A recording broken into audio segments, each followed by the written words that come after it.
It's amazing that you sort of, in a flash, jumped in with the interpretations.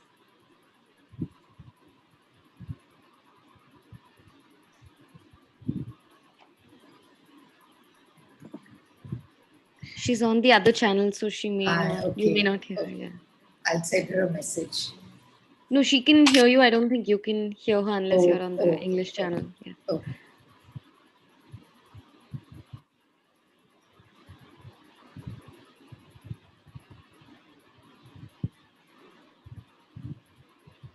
Okay, we're also live streaming. So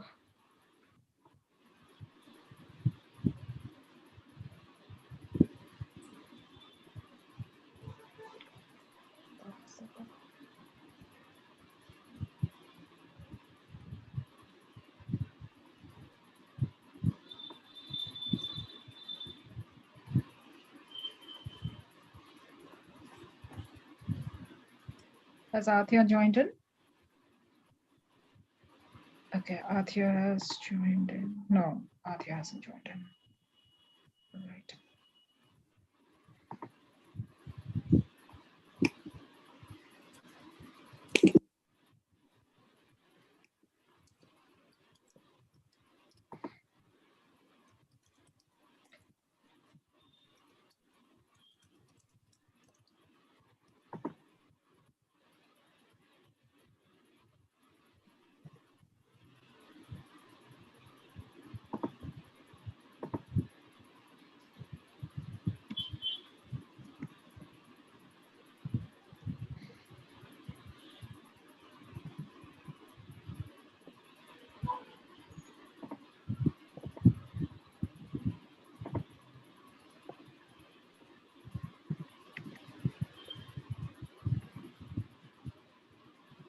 So I'll ask all the panelists to switch on their videos when I'm introducing them briefly in the beginning, and very short introduction. And then the longer introduction comes just before you are presenting. So we can have like the whole gallery view with all the faces. That's the idea.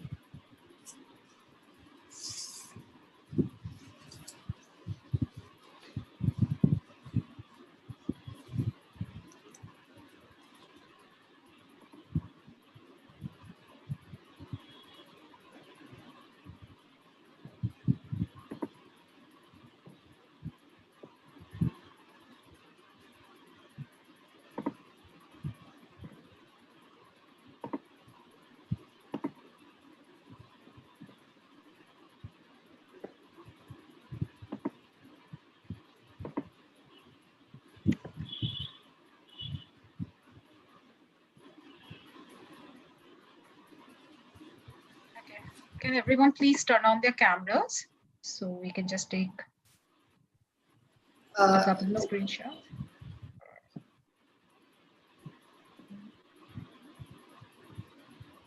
Okay.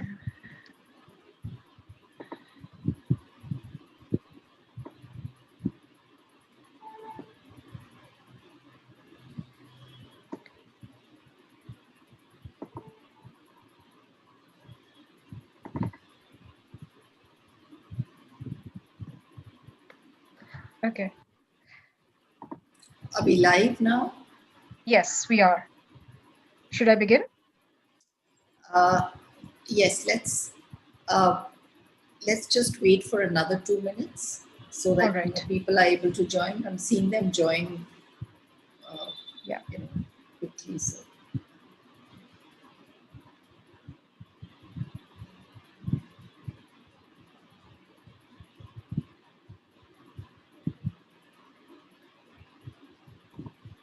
Yeah, I think we can switch off our videos, and then when I do the introductions, everybody switches on their videos again. Okay.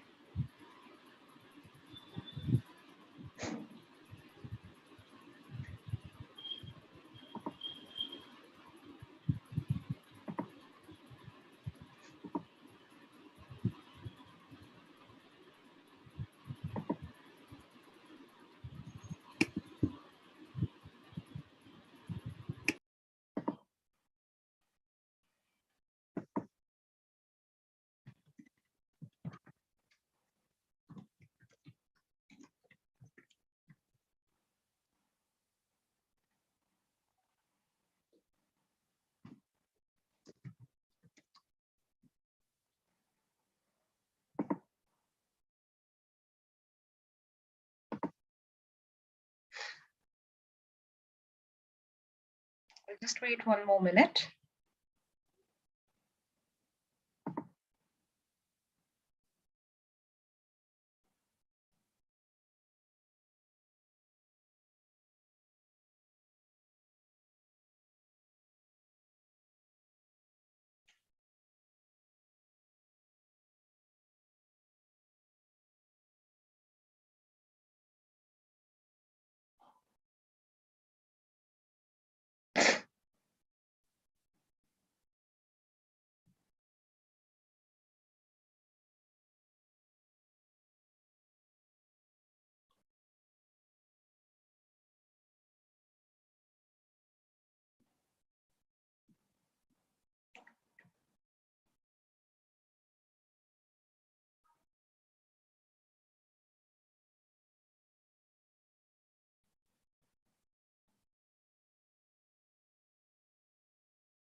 Okay, we'll just begin.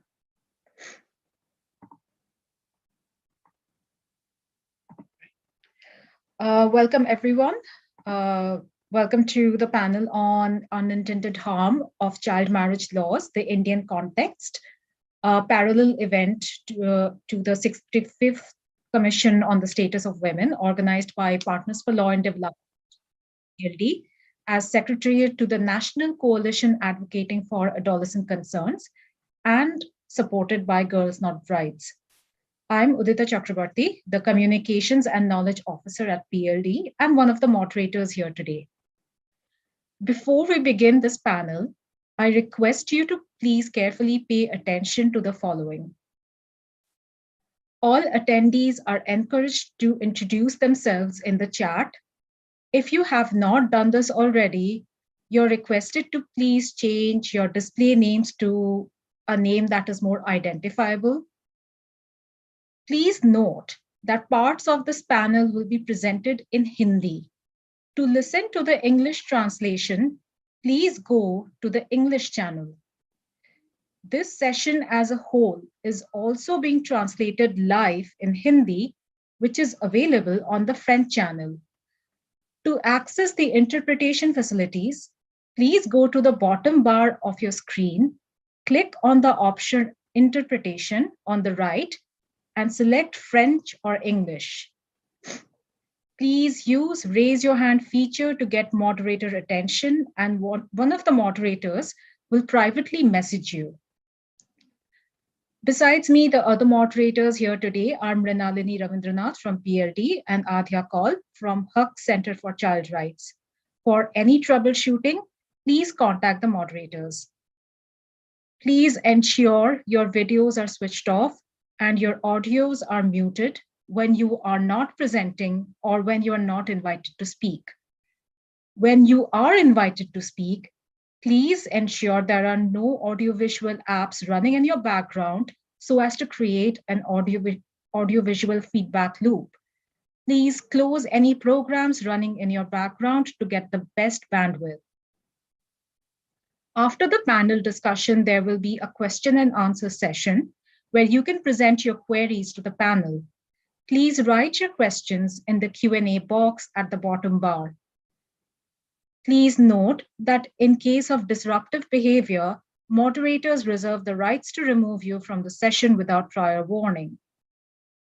This event is being live broadcast on PLD's YouTube channel, the link to which will be posted in the chat box. Live tweets of the event will also be available from HUC Center for Child Rights Twitter handle, which will again be posted in the chat box. Thank you so much for being here today. We will now hear from Madhu Mehra of Partners for Law and Development.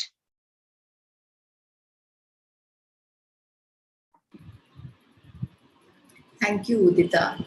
A very warm welcome to everyone who's gathered and joined this session that we've organized. We hope that you will, we trust you'll find this a very stimulating and critical and thoughtful discussion. I am from Partners for Law in Development, a legal resource organization in India working on gender justice issues broadly. And Partners for Law in Development is the secretariat for a national coalition advocating for adolescent concerns. We came together in 2019 in the backdrop of government proposals to change the child marriage law.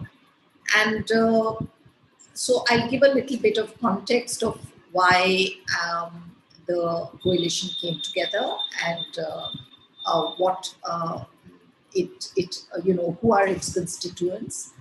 There are 22 members in this national coalition. We represent different sectors: child rights, women's rights, sexual reproductive health, disability issues, as well as public health concerns. And the reason for coming together is really to grapple with the proposals that have been put on the table since 2019, one of which is to make all underage marriages void, that is to withdraw legal recognition from them. The law as of now makes them makes it possible to prevent and prosecute underage marriages, but once they occur, they are valid. So the change that is being proposed is in line with a global trend, which is to treat all these marriages as void ab initio or completely lacking legal validity. The second change that we heard of last year, a proposal by the government, was to increase the minimum age of marriage from 18 years for girls to 21 years. And this, therefore, in a sense, changes the debate on child marriage to one of underage marriage, because until early adulthood, women would have no right to marry or make personal decisions if such a change was indeed acted upon. Many of us got together to see what the evidence from our different domains of work showed. How would this impact young people?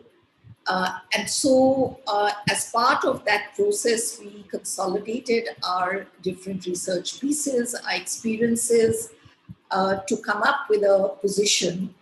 And not only this coalition, but civil society groups and academics from across the countries, pulled together the information and the data they had. And most importantly, this process also involved young voices from across the country to actually engage on the policy issues of child marriage. So 100 organizations under the umbrella of Young Voices came together and talked to 2,500 young people to consolidate their views, and they presented to the government task force. Their representative is with us today, and we will hear her. So the panel that we bring to you is actually a very rich, diverse, and grounded panel from across the country, and covering different aspects of the issue.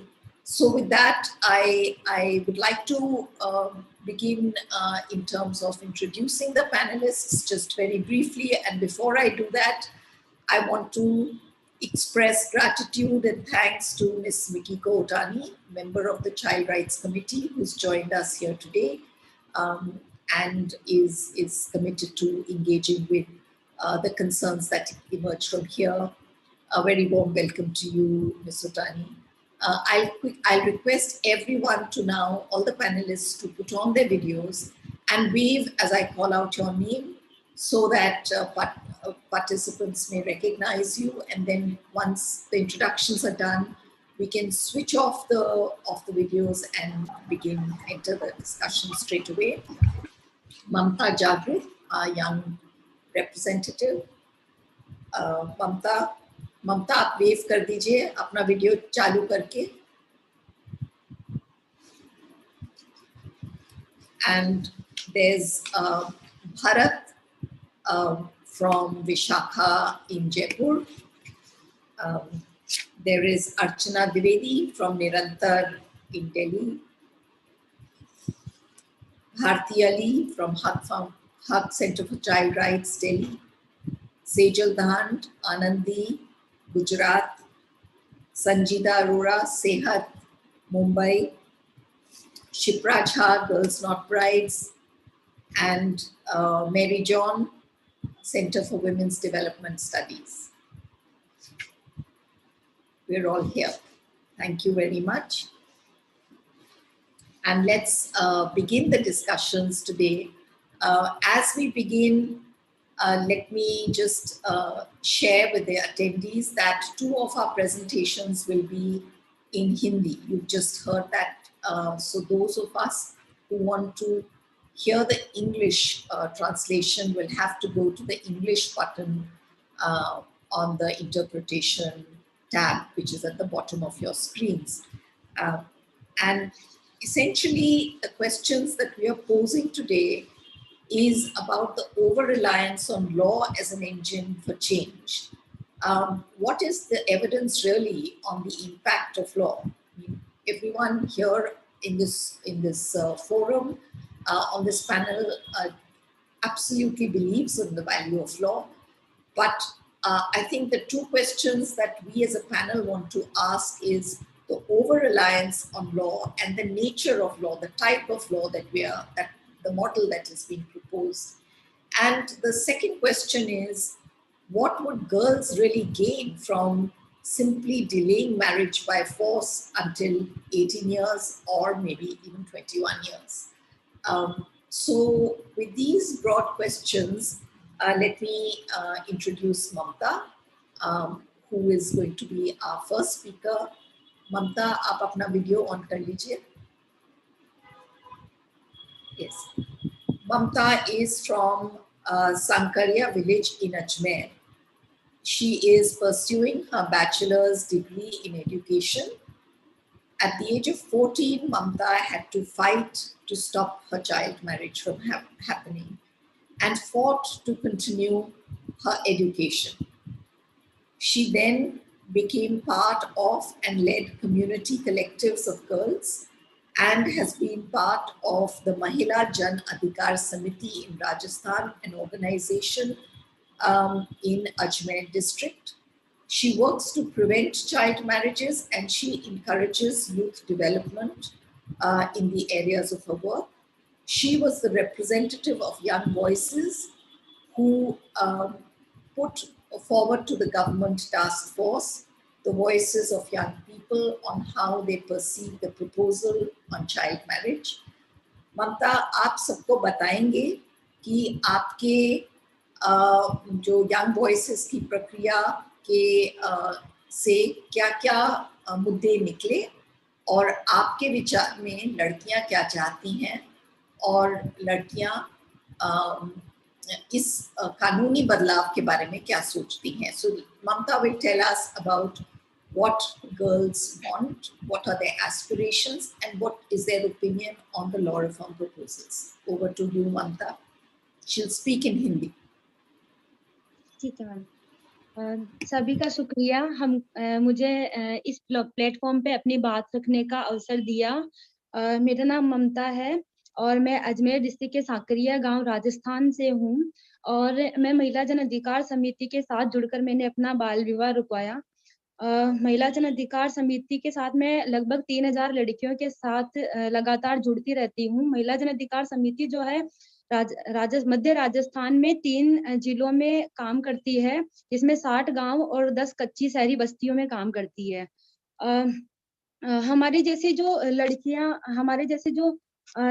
लड़कियां हैं वो स्वास्थ्य पे, प्रजनन स्वास्थ्य पे, हिंसा पे, शिक्षा, सुरक्षा, भेदभाव, गरीबी और इन सब चीजों के जो बीच में जो हमारे खुद के जो सपने हैं और हमारी क्या चाहत है, हमारी क्या उम्मीदें हैं, जिनको पूरा करने के अवसर बिल्कुल भी नहीं मिलते हैं. और हमको थोड़ा बहुत जो लड़कियां हैं, हमको सोशल मीडिया और स्कूल के जरिए जो हम जागरूक जानकार बनते हैं और जागरूक जानकार बनकर हमारा हक पाना चाहते हैं, हक पाना चाहते हैं, जो अभी और भी मुश्किल होता जा रहा है। और एक तरफ से जो समाज भी हमको उसी रीति रिवाज, कानून और समाज के जो नियम है उसमें बांधे रखता है, पर साथ ही सरकार भी हमारे लिए कोई मतलब ग्रामीण लेवल पे कोई ठोस प्रयास नहीं कर रही है कि लड़कियां आगे बढ़े, उनको उनके अवसर मिले, वो अपने सपने पूरे करें, पर कैसे करें। पिछले कई दिनों से लगातार यही बात चलती आ रही है कि सरकार कई तरह की घोषणाएं कर रही है, जैसे कि बाल विवाह को अवैध घोषित कर रही है और लड़कियों की उम्र जो है वो 18 से 21 कर रही है।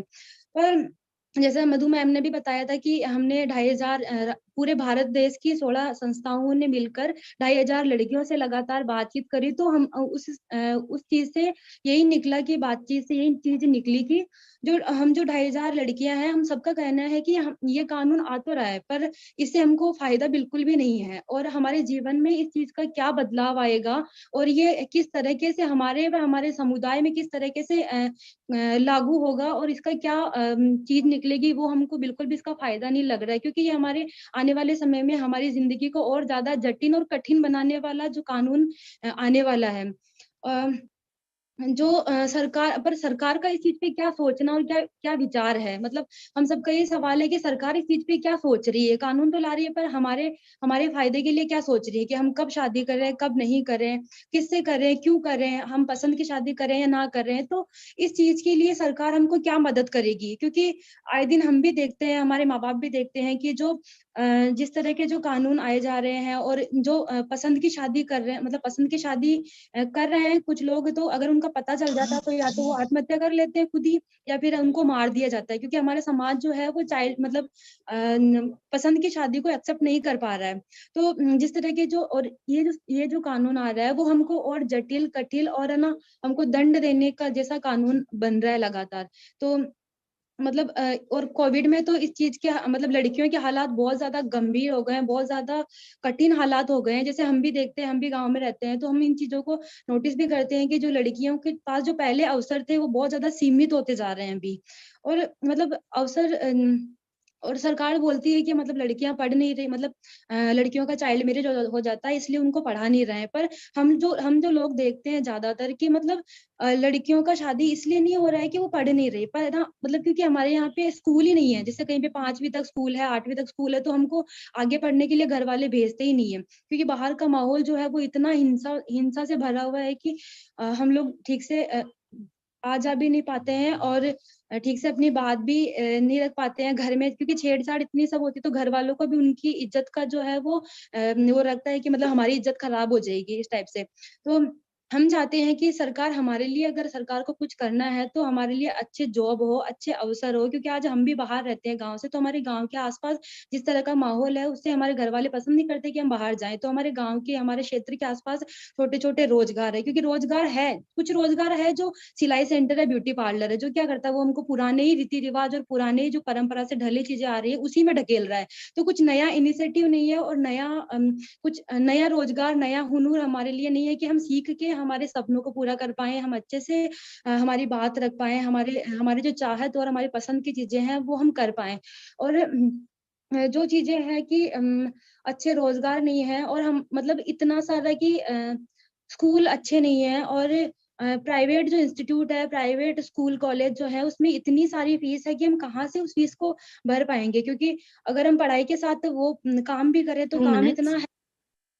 काम इतना अच्छा है नहीं कि हम उसके साथ पैसे भी कमा पाए, और पैसे बहुत कम है हमारे पढ़ाई के साथ साथ अगर हम काम करें तो हमारा सबसे पहले सरकार को ये कहना है कि सरकार अपना काम करे, हमको एक अच्छा जॉब दे, अच्छी एजुकेशन दे। जो हमारी एजुकेशन में जो चीजें हैं, जो हेल्थ को लेकर है, एजुकेशन को लेकर है, क्योंकि कहीं पे टीचर है तो वो अच्छे से पढ़ा नहीं पा रहे हैं, टीचर्स में कॉन्फिडेंस नहीं है कि वो हमको माहवारी के जो सत्र है, सेशन है, वो अच्छे से पढ़ा पाए। जो सैनिटरी पैड है कहीं पे दे रहे हैं, मिल रहे हैं, अच्छी क्वालिटी के नहीं है, और कई स्कूलों में तो बहुत ज्यादा मतलब हालत खराब है, मतलब शौचालय तक नहीं है। लड़कियां अगर पेड यूज कर रही है सैनिटरी पैड, तो उसको कहाँ पे उनको कहाँ पे डिस्पोज करें, और शौचालय में पानी नहीं है तो उनपे ताले लगे हुए, क्योंकि साफ सफाई करने की व्यवस्था ही नहीं है। तो इससे इन चीजों की जो लड़कियों को समस्याओं का जो सामना फेस करना पड़ता है, तो इसकी वजह से भी घर वाले काफी, क्योंकि उनका भी इज्जत का सवाल जुड़ा रहता है, तो घर वाले हमको भेजते ही नहीं है स्कूल ज्यादातर, और धीरे धीरे लड़कियों की स्कूल छूटी जाती है।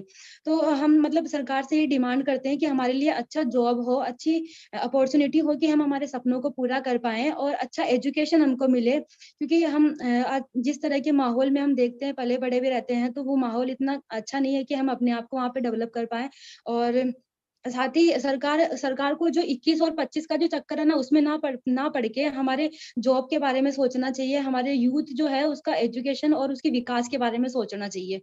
और हमारा तो यही कहना है कि मतलब सरकार जो है ये जो जैसा दंड देने वाला जो कानून ला रही है, हमने कई सारे गांव में जाकर बड़े लोगों से भी बात करी कि इस तरह का कानून आ रहा है, तो लोग यही बोलते हैं कि नहीं, ये चीज गलत है, क्योंकि लड़कियों को जो है उनके बॉडी लैंग्वेज से आंका जाता है, उनको ये नहीं देखा जाता है कि ये अभी छोटी है या कैसी है। क्योंकि और ये डिसीजन हमारा है ना, सरकार को मिनिमम एज रखनी चाहिए 18, जो ठीक है। इसके बाद जो एज है वो हम हमारे पे निर्णय सोचना चाहिए ना जी, क्योंकि हम जब वोट दे सकते हैं 18 की उम्र में, तो हम हमारा डिसीजन क्यों नहीं ले सकते। तो ये भी सवाल खड़ा होता है इस चीज के साथ Mamta, साथ time's में, तो up. सरकार को सोचना चाहिए। ठीक है, थैंक यू।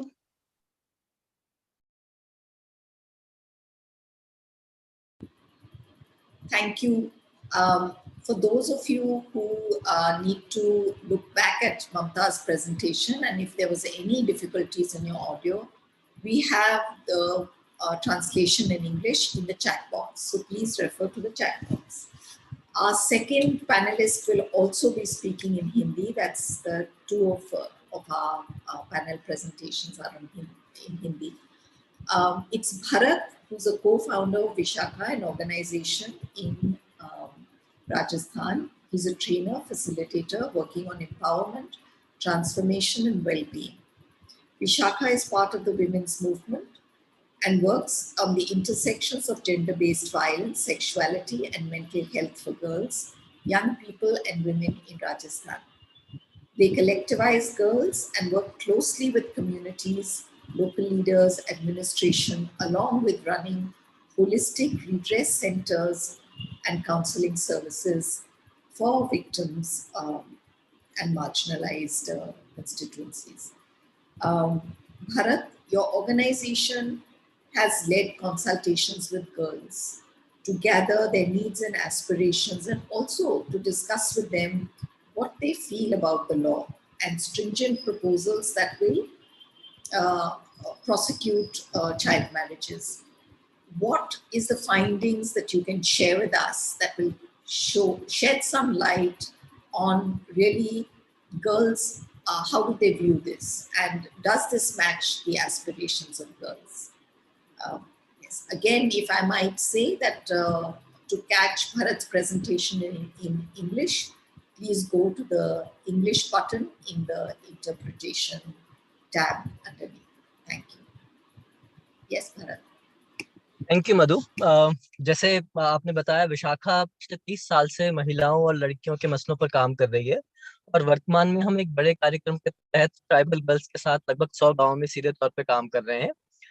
जब हम लड़कियों के मसलों को लड़कियों के साथ मिलकर और लड़कियों की नजर से देखते हैं, तो साफ समझ में आता है कि शादी की जो उम्र है, और खासतौर से जो कानूनी उम्र है, उस कम उम्र की शादियों को शून्य करना या उनके सजा के प्रावधानों को बढ़ाना, या लड़कियों के लिए ये चीजें लड़कियों के लिए एक ऑप्शन की तरह, एक हल की तरह से काम नहीं करते, बल्कि ऐसा करके हम लड़कियों की मुश्किलों को बढ़ाते हैं और इस मसले की जो पेचीदगियां हैं उनको बहुत सीमित नजर से देखने की भूल करते हैं। अपनी बात के समर्थन में कुछ बातें कहना चाहूंगा। जब महिला एवं बाल विकास विभाग की तरफ से हमें शादी की उम्र बढ़ाने का प्रस्ताव आया, और हमने तो उस समय में हमने कई युवा लड़कों और लड़कियों के साथ बातचीत की।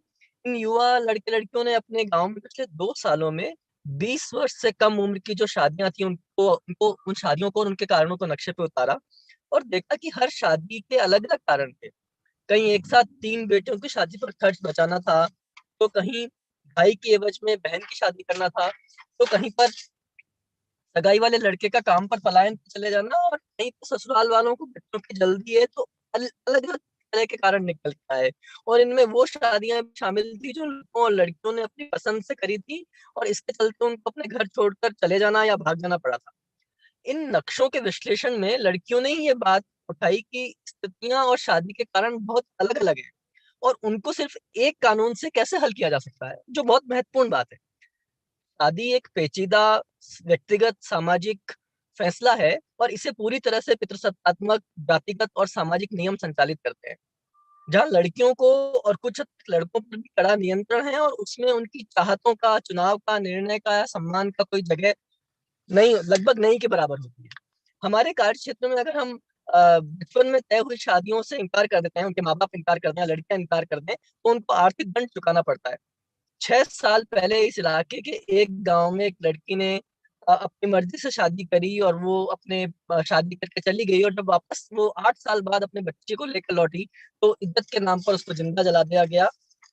और इस पूरी घटना की रोक टोक के लिए कानूनी प्रावधान और कानूनी संरक्षण कुछ भी नहीं कर पाए। मसला साफ है कि जब एक लड़की अपनी पसंद से शादी करती है, तो उसके आसपास की 10 लड़कियों का स्कूल आना बंद हो जाता है, और एक साफ सामाजिक संदेश जाता है कि कोई भी लड़की ऐसा करेगी तो उसका यही हाल होगा। हमारा मकसद क्या है एक्चुअली? हमारा मकसद लड़कियों पर से नियंत्रण को खोलना, उन्हें स्वतंत्र, स्वायत्त और जीवन के लिए सक्षम बनाना है ना। तो फिर हमको उसके कई पहलुओं पे काम करना पड़ेगा, सिर्फ कानूनी बात पे नहीं जा सकते। इसको एक उदाहरण से देखें तो जब हम लड़कियां शादी के कारणों में सुरक्षा की कमी को एक बड़ा कारण की तरह से देखती हैं, और जिससे उनके अवसर, उनकी मोबिलिटी, उनकी डिग्निटी सभी इम्पैक्ट में आती हैं। हम पिछले सालों से हम कमर काठी की प्रक्रिया कर रहे हैं। ये एक एम्पावरमेंट की प्रक्रिया है जो 8 चरणों में होती है।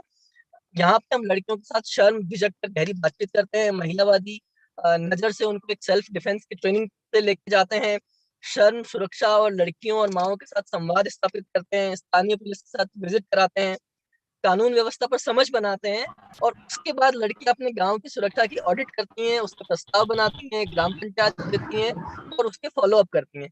इस पूरी प्रक्रिया का वो निरंतर फॉलो अप करती हैं, और उस तो आप देख रहे हैं कि ये कमरकाठी जैसी प्रक्रिया एक बहुत बहुआयामी प्रक्रिया है, सशक्तिकरण आधारित प्रक्रिया है। इसके चलते बहुत सारी लड़कियां अपने ऊपर होने वाली हिंसा का सामना कर पा रही हैं, लेकिन फिर भी कुछ लड़कियां हैं जो हिंसा की स्थितियों से उबर नहीं पाई। ये बताता है कि पितृसत्ता की जकड़न इस कदर मजबूत है कि बहुत आयामों पर काम करने के बाद भी इन स्थितियों से निकलने के लिए गहराई का बहुत, तो ये कि कानून होने से हल जाते हैं, बल्कि जैसा हम लगातार समझ में आ रहा है कि कानून लड़कियों की मर्जी को दबाने के लिए इस्तेमाल किया जाता है।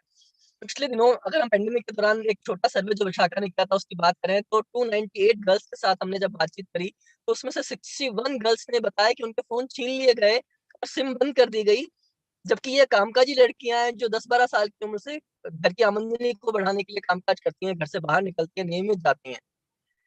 तो इतनी छोटी चीजों पर नहीं है, और इस सिचुएशन का मुकाबला करने के लिए कोई कानूनी संरक्षण प्रावधान भी नहीं है, और है भी तो वो बहुत इफेक्टिव नहीं होते, कारगर नहीं होते। दरअसल शादी लड़कियों की दोयम दर्जे की स्थिति को बनाए रखने का एक जरिया बनी रहती है। लड़कियां मजदूरी करें, पैसा कमाएं, या वो दोनों काम करें, लेकिन उनकी जो सोशल आइडेंटिटी है वो बदलती नहीं है। वो कुल मिला के शारीरिक और यौन मजदूरी की तरह से ही दिखाई देती है। इस भूमिका को निभाने के 2 लिए उनको अपनी minutes. सोच, पसंद या मौके तलाशने का कोई अवसर नहीं दिया जाता। शादी की कानूनन उम्र को बढ़ाने पर ये प्रस्ताव की जो प्रमुख खामी है, जो अभी सरकार लेना चाह रही है, वो लड़कियों के लिए शादी और सामाजिक भूमिकाओं का कोई विकल्प खड़ा नहीं करती, और वो ऐसे हालात नहीं बनाती कि लड़कियां बाहर निकल के दुनिया के साथ जुड़े और उनके लिए कोई अवसर निर्मित हो। दूसरी तरफ हमारे यहाँ पर जब सेंटर पे लड़कियां आती हैं, SRHR सेंटर पे, और वो जब कभी वो अनवांटेड प्रेगनेंसी को हटाना चाहती हैं, तो उनकी फिक्र ये होती है कि अगर घर वालों को पता लग गया तो उनकी शादी जबरदस्ती करा दी जाएगी। माने शादी उनके लिए एक सजा भी है, और उनके लिए एक नई जिंदगी का टिकट भी है। इस डिलेमा को समझना पड़ेगा, और शादी की जो अनिवार्यता है उस शिक्षा, रोजगार, स्वास्थ्य, इन सब पहुंचने के व्यवस्थाएं हैं, संस्थान हैं, मार्गदर्शक सहयोग और संरक्षण की जरूरतें हैं, संवैधानिक हक है, किंतु शादी की उम्र बढ़ाने जैसे कानून इस पेचीदा संदर्भ की जरूरतों को पूरा शायद नहीं कर सकते।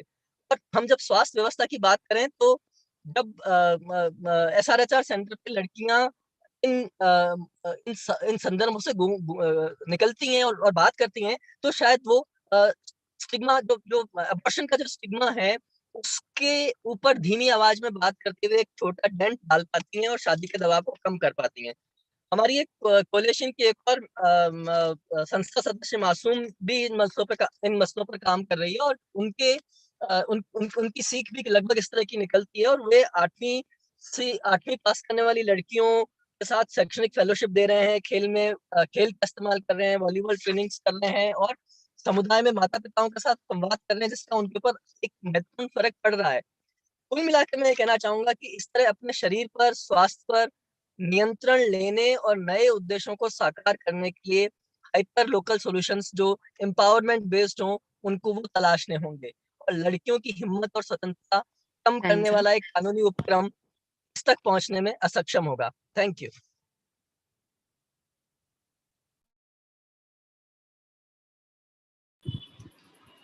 Thank you. I think just to emphasize that last sentence that Bharat said, that the solutions have to be hyper local. That's where the transformation will happen. So just keep that thought in our minds as we move to the next panelist, Archana Dwivedi, who's the director of Nirantar, a resource center for gender and education working with young and adolescent girls from marginalized communities to create empowering educational experiences for them. Nirantar believes that working through feminist approaches to gender and sexuality with women and girls is the core to their empowerment processes. Archana, given your work with community organizations and through them with the collectives of girls, how do you compare the state proposals for girls with girls' own aspirations and needs? Over to you.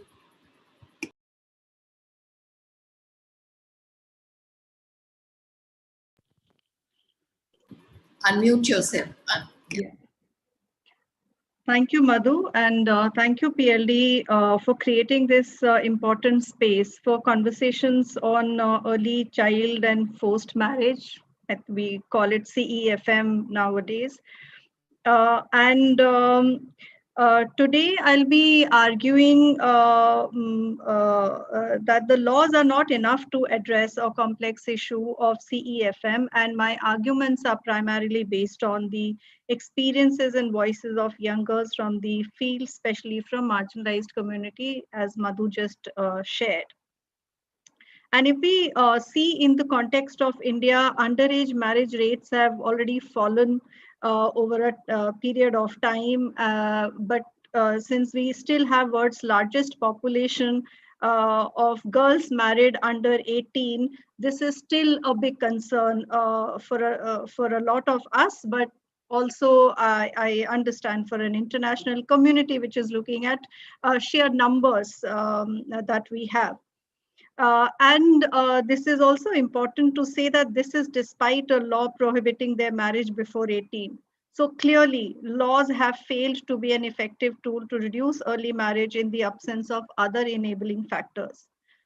Because all marriages, including early and child marriage, is a deeply patriarchal practice rooted in the gender and sexual hierarchy and control of the society. In India, marriages are not just marriages where two people want to live together or want to have a life together. It is a very important tool of maintaining and reinforcing the caste, class, religious purity as well as hierarchy. Thus, it cannot be addressed without engaging with these structures and institutions of patriarchy governing actually the choices and decisions of marriage that are taken for young people by the society, where they have hardly any say in majority of the cases. Whereas in a political environment, we also see a very different kind of process happening at the moment. The state is also concerned about how young people are making their choices. There is already a regressive law which is assuming that there is some kind of a organized war is happening on converting Hindu girls into Islam, and a term is called love jihad is used, and the state actually is trying to bring laws to control that. So when we look at laws like this, we clearly can see state is not interested or invested in creating enabling environment for young people, but actually controlling and curbing their autonomy and freedom. So while all governments claim to empower young people, and we hear this language a lot, but the policies and practices on ground speak otherwise. The political environment, I would say, this is true maybe for a lot of other countries, not just for India.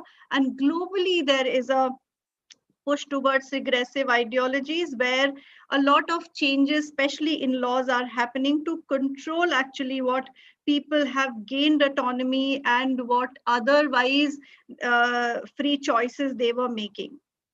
So again, laws are not really empowering young people. It is actually empowering state to have more and more regressive ways of controlling their choices and desires, which is again is something which is rooted in a patriarchal way a state is functioning in majority of the cases.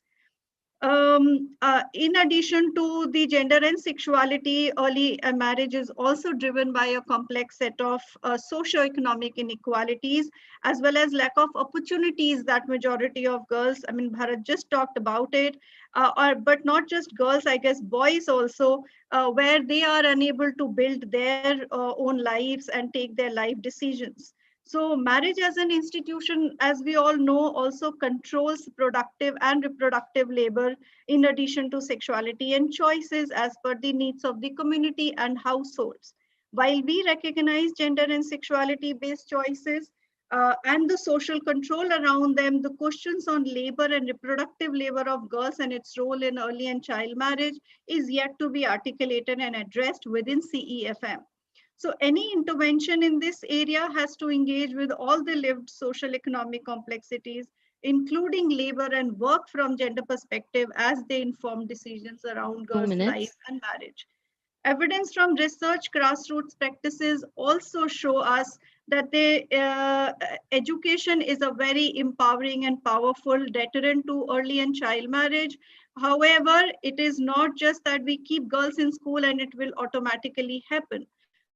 These are intertwined relationships between education and early marriage, which are embedded with the intersecting and dynamic social and economic relations. So just having them in school is not enough unless we are also giving them choices, we are building their skills, we are creating a supportive environments where they are able to decide and earn their livelihoods and have a say in their own life's decisions. So all I'm trying to say that a lot of time we think education is a panacea, but the state of education as we see now has also not done enough. Like laws, education also need to not just limit itself to giving access to institutions, which is equally important, but also think of a transformative ways in which education can empower girls. So if we really want young people to be the decision makers, and we have to make them decision makers because they can only resist their own marriages and decide whether they want to marry or not marry, at what age and how. We have to create enabling environment by creating supportive infrastructures, by giving access to education, life skills education, new technical knowledge that is important to be relevant in today's world. And unless we are investing in all of these spheres and creating that kind of enabling environment, just making laws is not enough.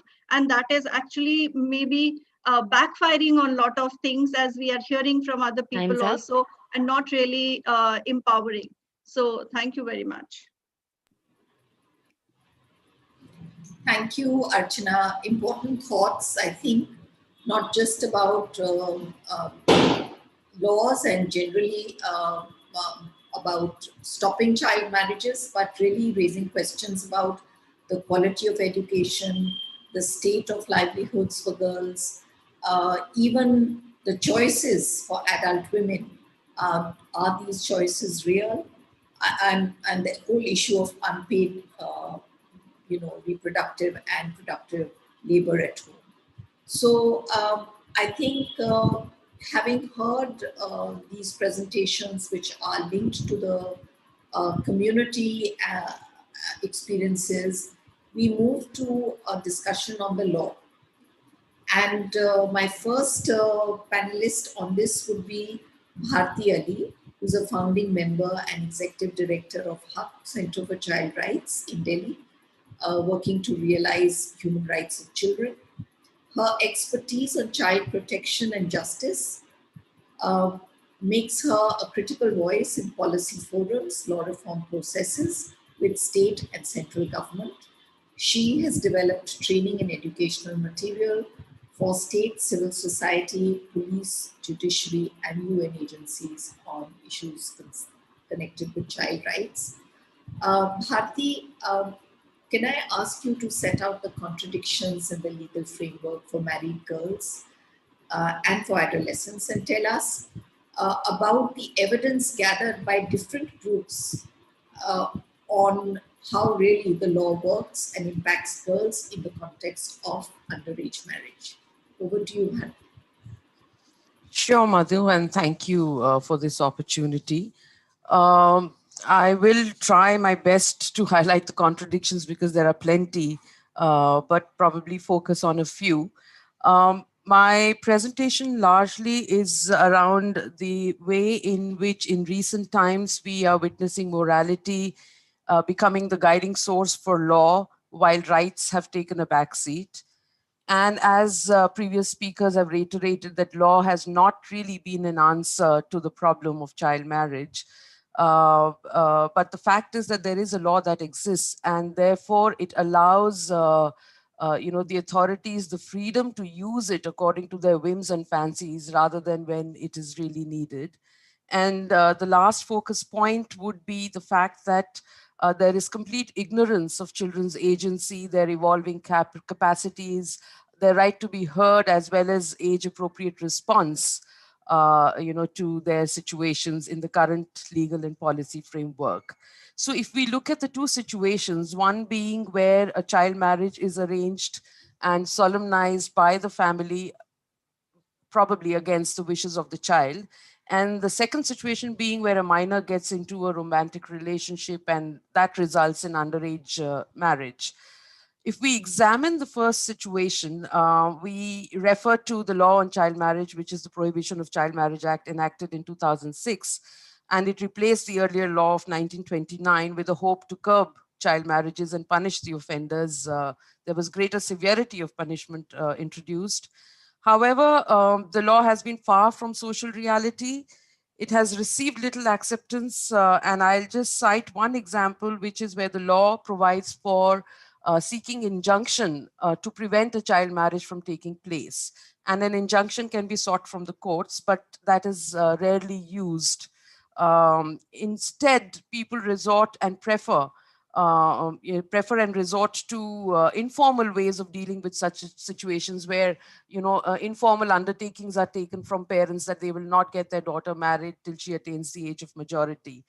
But these undertakings are also flouted because they don't have a legal binding.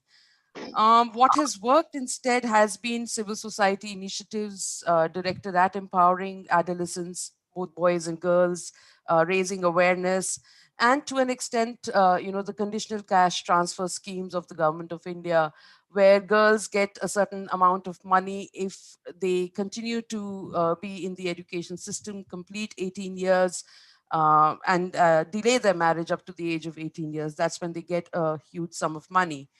I won't get into the criticism of that scheme, but the fact is that it has played a role in delaying the age of marriage. Another element of the law, child marriage law, is regarding void and voidability of child marriage. some child marriages are null and void, which is where marriages are forced by use of enticement or deceit or kidnapping or trafficking, or it is against an injunction order. But by and large, marriages remain voidable. And there is an option for the girl and the boy in the marriage to get the marriage annulled, which can be exercised within 2 years from the time they attain majority. Since minors are unable to exercise this option, unless their parents or guardians support them, because they don't have the legal capacity to enter into a contract with a lawyer and file a case in the court. Often this provision doesn't really get used. Also, the law allows them to exercise this option, as I said, within 2 years of attaining majority. But this is a rarity because, there is very little awareness of such provisions. Besides, the sacredness and sanctity associated with the institution of marriage and its preservation do not allow social acceptance for nullifying a marriage as easily as we would think or like to think. Even lawyers and courts, unfortunately, are really not aware of provisions regarding annulment and often suggest, the parties to go for divorce rather than seeking annulment. So that's another big problem. In other words, this provision too remains unimplemented. And the third critical aspect of the law is that it makes child marriage a punishable offense, even for those who participate in a child marriage, fully knowing that it is about children. Now, if we look at data, the 2011 census, which is what unfortunately we have to rely on, reports that about 12.1 million girls and boys got married before their legal age. And the fourth National Family Health Survey 2 2015 minutes. talks about 26.8% women in the 20 to 24 year age group being married before the age of 18 years. Now, if you look at the crime data, we only have 525 cases registered under the law, which means that the law is not being really used. There are studies by partners in for law in development, which also shows that when the law is used to book a case, it is largely because parents have not been happy with their children exercising their choice. In 65% of the 83 verdicts that PLD has studied, they found this. There's other data which now brings us to the second situation where girls and boys are exercising their choices.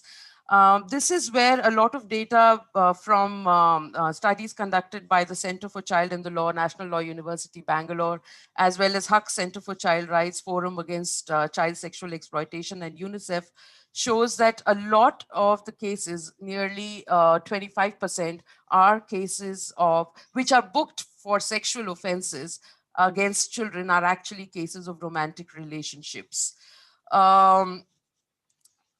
Clearly, there's another set of data, statistics, which tells us that a lot of cases are being booked for kidnapping of minors for marriage.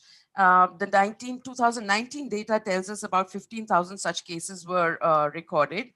But if you look at the police disposal of these cases, which is police investigation, then you find that about 48.4% of the cases where the police have completed their investigation are cases where final reports had to be filed and the cases had to be closed for reasons like cases being false or mistake of fact or insufficient evidence, which again points to the fact that a lot of these cases are being booked because the law has allowed for such contradiction, where on one hand, child marriage, if not stopped, continues to be valid. And on the other hand, because young people are entering into 2 consensual minutes. sex, they are penalized for it, because the POCSO Act says sexual activity with a minor under the age of 18 years is a statutory offense.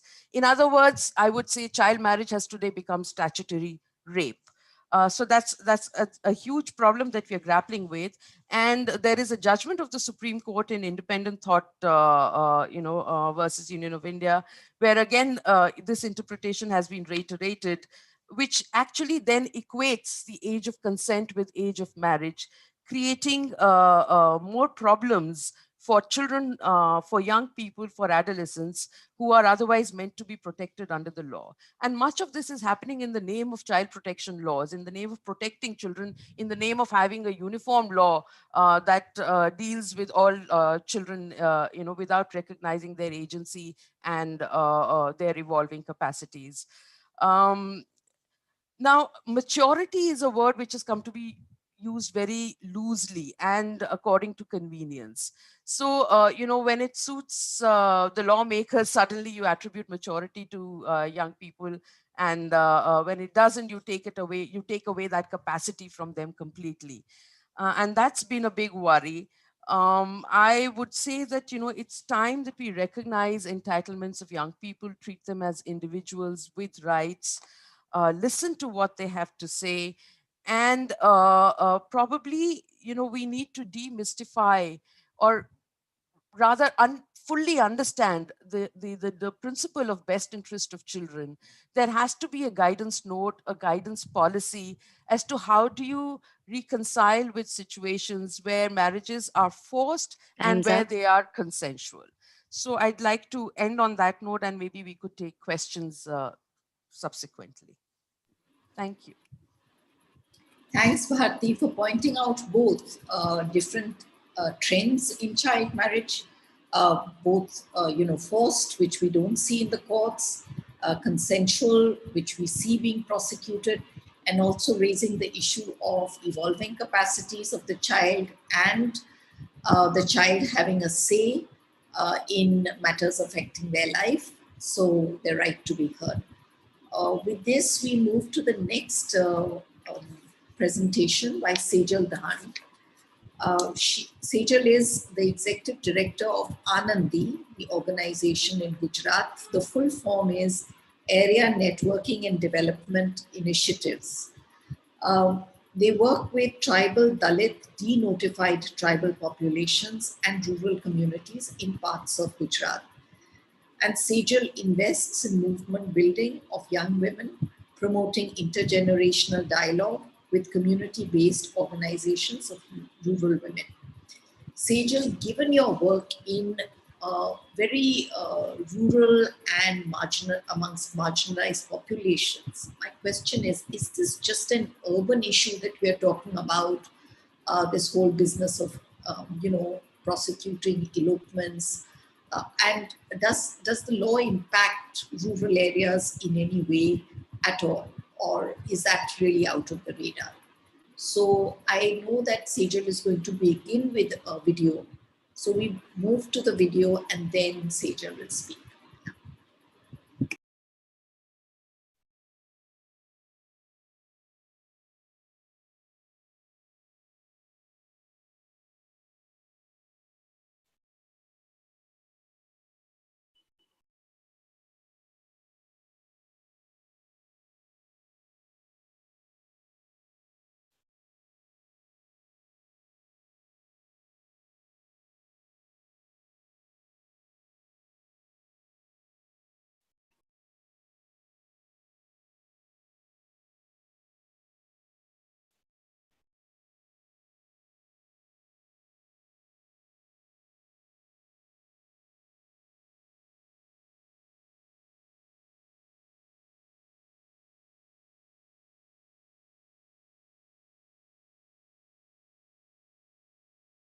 જે આપ્યા એ પૈસા આપ્યા પછી અમે પાછા બહાર જ રહેતીલા મજૂરી કરતીલા દાવ ભાંગ્યા પછી મારા પપ્પાએ પાછી વિજય પર ફરિયાદ કરી હું તે વર્ષ ત્યારે હું 18 વર્ષથી નાની હતી એટલે મારા પપ્પાએ ફરિયાદ કરી અને ખોટો ગુનો લગાડીને ફરિયાદ કરી મારા પપ્પાએ મારા કાકાએ બધા ગામના લોકોએ બધે ખૂબ મારી મને દોરડા બાંધીથી રસીથી તઈ 10 દિવસ રાખી પછી વેચી દીધી 1,25,000 માં.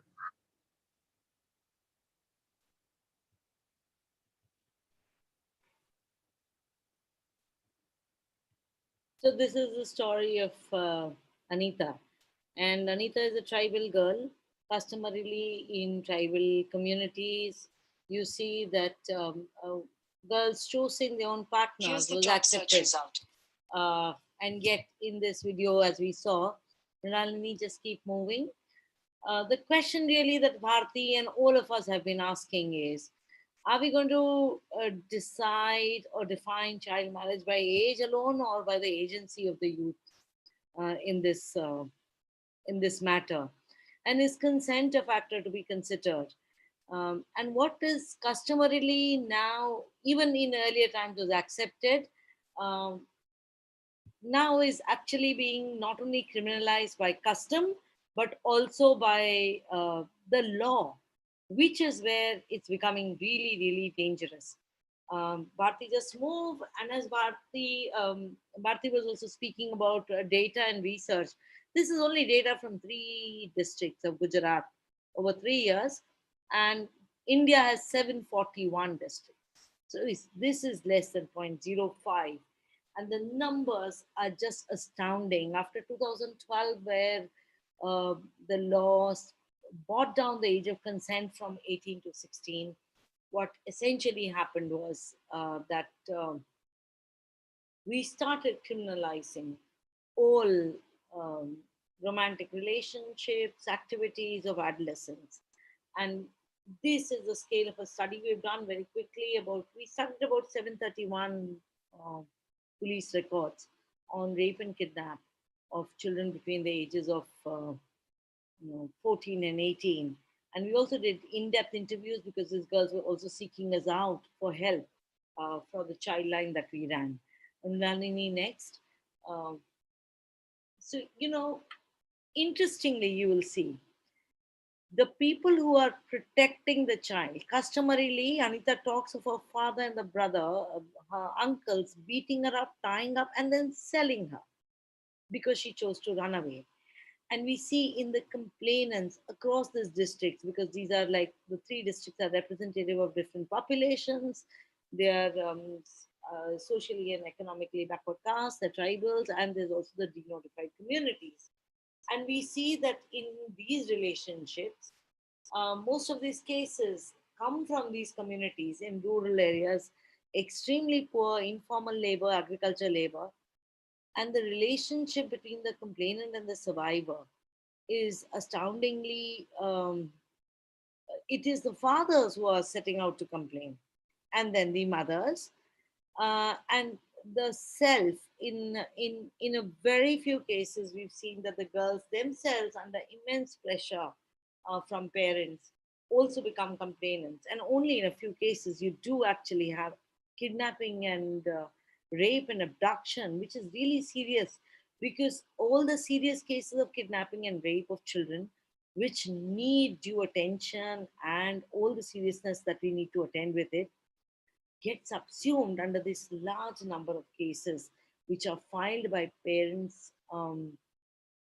on the minutes. boys that the girl has run away. And it's really, go to the next slide, Mrinalini, and if you see the distribution um, of cases, when did you file this case? And it's always between 3 to 15 days, 16 to 60 days, so long they take the case to file. And it's the custom is that you actually then figure out, oh, the girl has run away.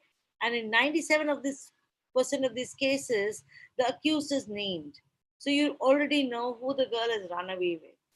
Okay. And then you're arbitrating with that family, putting pressure on them, asking for compensation, asking for penalty, asking for the girls to be brought back. And in case in the tribal areas, they probably just ask for a penalty and monetary compensation. In non-tribal societies and caste-based societies in India, they also forcibly uh, kill the girl, or even, sell her off somewhere because they don't want a marriage outside community. And when we were doing this study with the girls who were below, we also did a mobility tool looking at what were the girls allowed. And these are all girls under the age of 18. And we found that, 41% had dropped out from secondary school. The pressure on paid and unpaid domestic work was making their days 13 to 14 hours, like rural women. 58.6% weren't allowed to meet their friends. and 80% had never been to a cinema hall, 82% had never been to a market alone. They had no access to sports or leisure apart from school.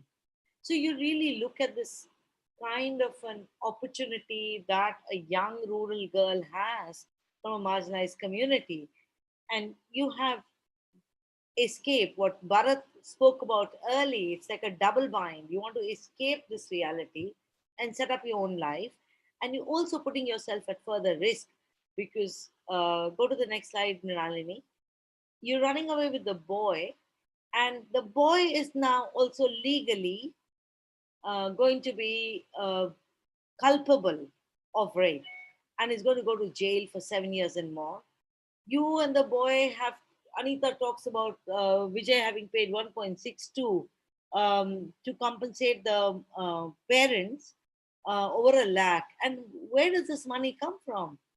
These young couples are running from door to door, hiding from the violence that they face back in their village. And then they are getting into bonded labor situations. And the girl who's run away with the boy also doesn't know him too well. And you also, probably exchange glances and just known each other. So this whole set of consequences that are happening on the girls. Next slide, Mrinalini. Also, actually, the fear of being sent back to her parents is so high that just over last year, and this is in just one block, not only a district. We have thousands of blocks in this country. This is where we have a very high community engagement. And just during lockdown and post the lockdown, we've seen 20 cases in just one block of unnatural, I hate to use a word, but more commonly known as honor killings, where these young couples have been hung.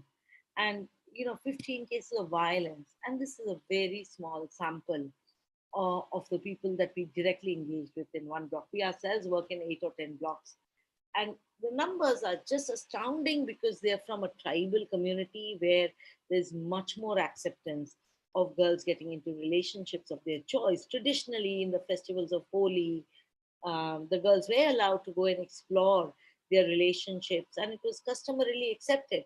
So even there's a huge backlash, even in communities where this practice wasn't there. Sejal, I must ask you to wrap up. Yeah, on the girls exhibiting agency.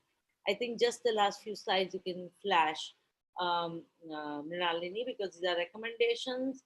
Sangeeta is going to talk about health consequences. Of course, early pregnancy is one way to keep the relationship, and then you face very high consequences for doing that. Just a recommendation before that on labor. Yeah. So around labor also, we are looking at new sites of where these relationships are being formed and how the girls are getting much more vulnerable into these relationships, trying to escape a very dangerous position from their home. And last, Mrinalini, recommendations, please. Yeah. So, I think we have to decriminalize non-exploitative, non-coercive, consensual sex between peers. And we have to also find ways to protect this young couples from the state and their own families and their own communities. I'll stop.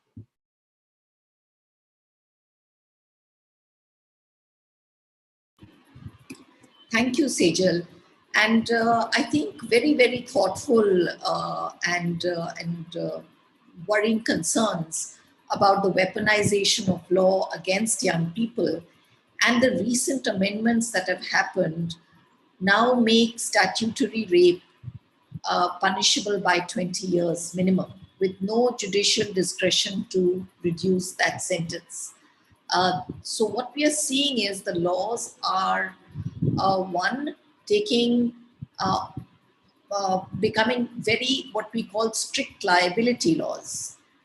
Once an event like this has occurred, there is no question of what the victim has to say, whether she sees herself as a victim or not. It is a grave offense. And the second little important shift that we are seeing in the laws is the judiciary no longer has the discretion to give a lower sentence. So it's a very worrying trend. And then to have child marriage laws, which will also take away the whole issue of these distinction between the various kinds of underage marriages and judicial discretion, that really means that you're moving very far away from protecting the rights of the child. Let me call Sanjida Arora next.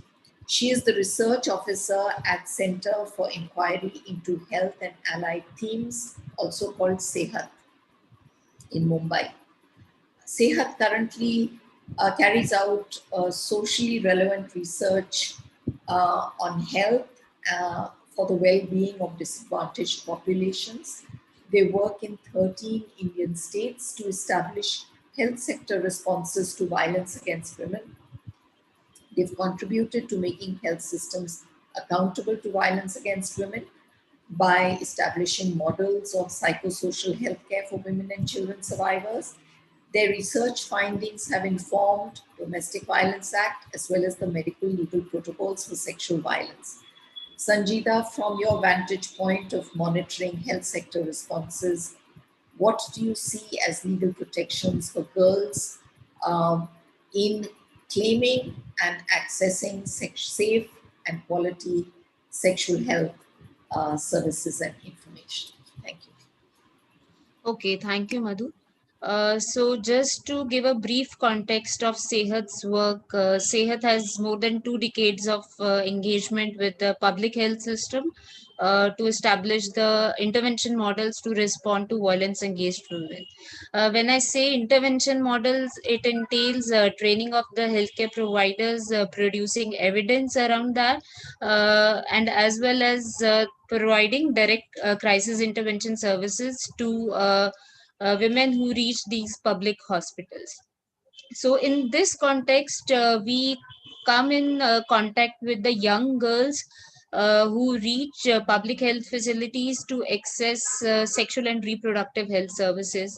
So just to answer Madhu's question, I would like to give examples of 2 kinds of cases which come to us in these public hospitals, and these kinds of the cases highlight how the social norms and the legal framework which governs the agency of the young girls pose a barrier to the access to the sexual and reproductive health, and it shows that there is a complete disregard of the agency body and the sexual and the reproductive health of the young girls as well as the mental health well-being.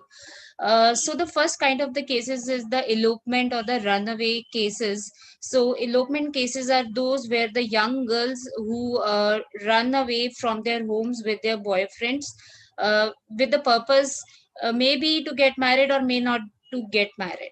And all these cases are below 18. And if you look at the profile of these cases, more than 75% of them are in the age group of 16 to 17. And the next question is that why these girls are brought to the hospital. So I can say that 99% of these girls are brought to the hospital by the police, because we have a law called POCSO, which is Protection of the Children from Sexual Offences Act 2012, which criminalizes any sexual activity under 18, even if it is consensual in nature. So these girls are brought to the hospital because their parents file a missing complaint, and then the girls are brought to the hospital to rule out sexual assault. And as I said, the majority of them are from 16 to 17 age group. And under what circumstances these girls decide to elope from the home? If you see, then the majority of the girls in their history given to the doctor, they say that there was a disapproval of the relationship from the parents. That's why they decided to elope. And the reasons for the disapproval, the majority of them are the opposition to the caste, class, and the religion of the boy. And then these girls are not left with any choice but to elope and with the boyfriend. And then sometimes they also end up getting married so as to gain the social acceptance back, because in India the sexual relationships are considered only in the context of the marriage. So as to avoid the labeling of bad girl, often these girls get married after eloping, and then the police find them and bring them to the hospital for the sexual examination. So now looking at the response of the public health system to such cases, the elopement cases, we have seen that under the POCSO, there is a legal obligation for the doctors to mandatory report to the police any case of the POCSO. So they have to report it to the police. So as I told, 99% of the cases are brought by police only. Even if there is a 1% case in which the girl has come along with her parents or a boyfriend to access sexual and reproductive health services, like mostly an unwanted pregnancy, then the usual response of the doctors is that complaint has to be registered with the police before providing abortion. This is a main barrier for these young girls to access the reproductive health services, because there is a fear that if the police will be involved, then the boyfriend will get prosecuted for the rape. So the legal framework poses a major barrier for the access to the SRHR services, and invariably the public health system makes it the access to the services conditional to make a complaint to the police. And then the other type of the cases that I want to speak about is the cases of the young girls who come to these hospitals 2 with minutes. the complaint of accidental consumption of poison. So I can say that every month there are around 22 cases of accidental consumption of poison of young girls which come to these hospitals. And when the counselors in the hospital, they spoke to these girls, they found that one of the major reason so these are basically attempted suicide cases, but within the hospital they are recorded as accidental consumption of poison cases.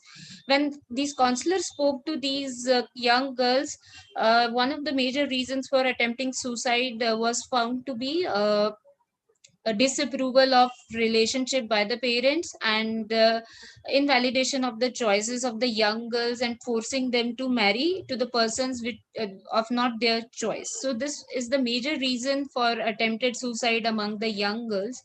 And when we look at the response of the public health system, these cases are recorded as accidental consumption of poison only. There are no efforts by the healthcare providers to seek the history from the young girls, to know what are the underlying factors because of which they attempted suicide.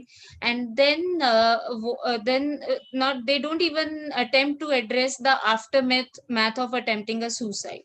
It was just because the crisis intervention services are there, the trained counselors are there, they spoke to these girls and provided them services. So what I'm trying to highlight is that because of the deeply entrenched social norms and the legal framework that we have, which governs the sexual agency of these girls, the access to the SRHR services has been compromised.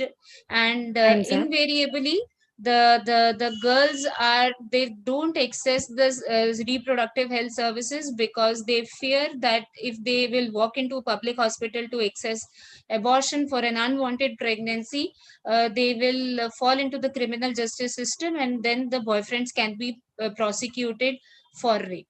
Yeah. Thank you.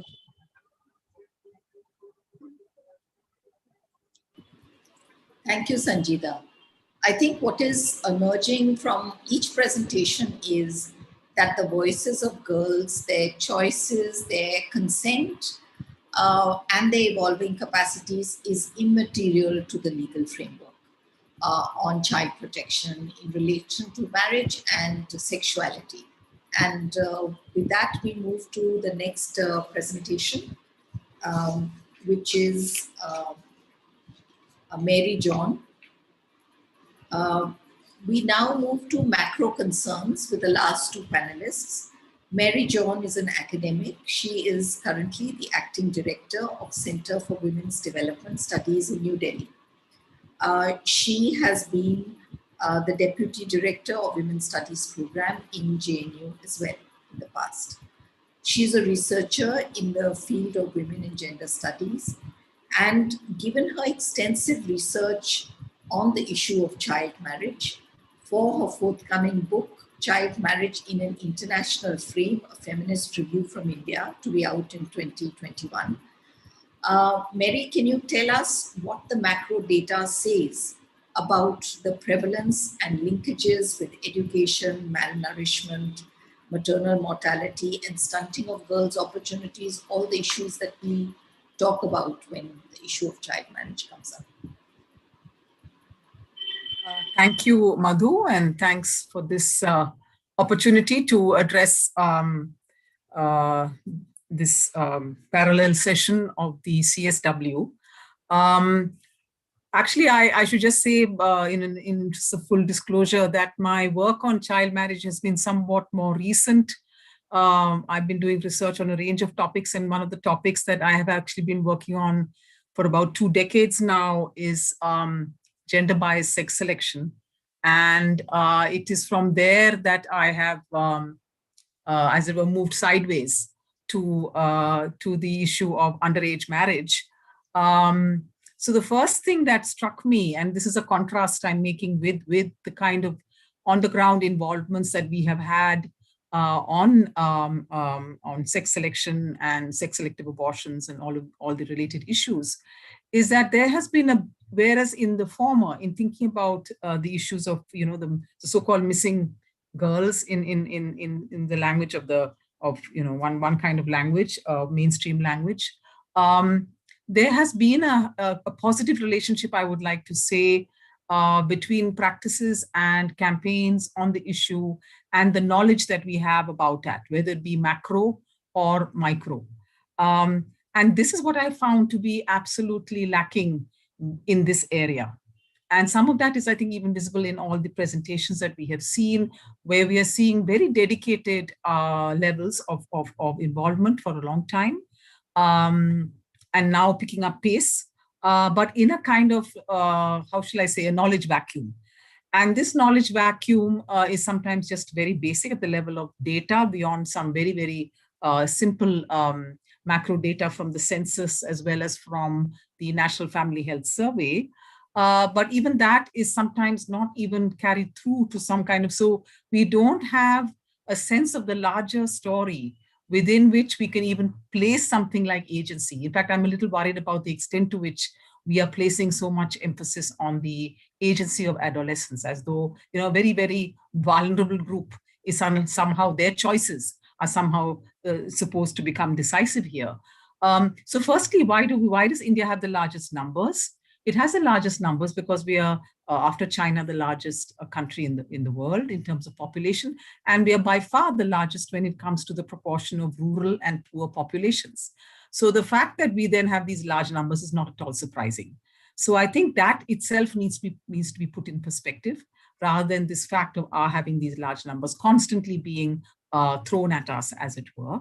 It's a byproduct of the kind of country that we are, the pattern of development that we have, the extent to which we are still a rural country, and the lack of development of large areas, large swathes of this country are indeed the underdeveloped regions that are in fact the so-called hotspots of child marriage. That's one. Secondly, there is this constant correlation exercise that is done between the prevalence of child marriage and indicators, mostly health indicators, such as stunting, thinness on the part of the mother, stunting on the part of the child, anemia on the part of the mother, and related sort of kinds of issues, mortality, maternal mortality. And of course, there is a positive correlation between higher ages at marriage and more positive indicators. But this is a completely misleading kind of correlation. Why? Because higher ages at marriage go hand in hand with higher standards of living, greater degrees of urbanization, wealth, and so on, indicators that then broadly correlate, therefore, with better health outcomes. So it's not the fact that, and this is where I have a real problem with certain, in fact, even well-regarded journal articles that are all practically saying that the cause of the malnourishment of our women and children is indeed the early age at marriage. That is absolutely false. Even more false would be the correlation between high maternal mortality rates and the age at marriage, because high maternal mortality rates are one of the most common reasons for high maternal mortality is the fact that there is excess bleeding at the time of childbirth due to anemia. And anemia bears zero, and I mean zero, correlation with age at marriage. A woman is no less anemic when she is 23 or 24 if she is in fact from a poor family where anemia is endemic. So we are looking at a lot of misleading correlations being created. Another one that is also, I'm part of mainstream, I think, not necessarily in a CSW context, but certainly other contexts that I have seen, is indeed the correlation between age at marriage. It's an old issue, and fertility. And one of the more remarkable actually developments of the last 20 years has been a very interesting and significant drop in fertility, including in regions associated with very high prevalence rates like West Bengal and so on, have some of the lowest fertility rates, have gone below even replacement levels. And that never gets talked about. So I think we're looking at all of this, and side by side then we have major paradoxes that I would call paradoxes in the Indian story, where not only, as people have said, not only are the numbers relatively have reduced over the last 10, 15 years, whether you look at census, whether you look at NFHS, they have halved more or less by both, according to both, in the last 10, 20 years, but the rates have been declining. Age at marriage is creeping up. It has been steadily creeping up over the turn of the century into the 21st century. And side by side with that is one of the most paradoxical developments, which is to say, one is not paradoxical perhaps, which is increasing access to education. But the most paradoxical of them all is declining work participation rates. Declining proportions of our women are in fact finding jobs. So the deep paradox here then is that you may have more women working in whatever levels of drudgery, necessity, work that they don't have control over. I am not, there's no romanticizing of the nature of this work. But as you go higher, and as you get to more educated groups of women, fewer proportions of those women are actually in any kind of job. We have a largest proportion of housewives are in urban India, where ages at marriage are higher. So, so in other words, until and unless we recognize, and this word has been used by many in passing, I would say, rather than being used as a fulcrum, which is the compulsory nature of marriage in India. This compulsory structure, we are probably the unique country in the whole world in terms of the fact that it is no less compulsory than it was earlier, even as ages at marriage are going up. The compulsory nature has not changed. 98% of women marry, usually marry for life. We have negligible rates of divorce. And so this has to be put into the picture. And within that, the fact that the vast proportion, we have been hearing stories of choice, but stories of choice remain few and far between. The vast majority are indeed marrying, often consensually, in relation to the choices being made by their families. Because in a context where a compulsory marriage, where work chances, and we heard this very, very poignantly from the very first speaker, where she spoke poignantly about what opportunities there were. If in fact a young woman cannot imagine any meaningful, even after an education, even after high school, or even after some skill development, cannot imagine any form of work that would give her some level of economic independence, then where is she going to get that security from? It's going to be from a marriage tie. And that marriage tie is being decided by family more often than not, unless she were to take the enormous risk of going with a possible love affair and then take that where it takes her. And in fact, I would even go further and say that in my own studies, there are romantic marriage relationships that suffer from lack of support and have to actually try and survive in the most hostile of conditions, and where therefore many young people make the more, how shall I say, pragmatic choice of not going where their heart leads them, but rather going where the family security, where there is a fallback option. Can I please ask you to wrap up? Thanks. Okay, where a fallback option would in fact be provided by the natal home. I'll stop right there. Thanks. Thank you, Mary, for demystifying much of the data-related issues and the connections with malnutrition and maternal mortality. The last panelist before we go to Ms. Otani is Shipra Jha. Shipra is the head of Asia Engagement for Girls Not Brides, the global partnership to end child marriage. This is a global network of 1,500 civil society organizations working in 100 countries. And they have more than 150 members within India, and they work in 4 states in India, as well as in Nepal and Bangladesh and South Asia. So, Shipra, from your vantage point, where you can see what's happening across Asia as well as globally, and you're very close to the events in India, what do you make of these proposals and continued push towards stringent laws and this glorifying delaying of marriage to 18 and then assuming that girls are safe and well? Yes, over to you. Thank you, Madhu, for organizing this important webinar and giving me the opportunity to present. So the proposal of raising the minimum age of marriage of girls in India to 21 years has triggered important conversations and reflections globally across Asia, Africa, and Latin America, and in our membership.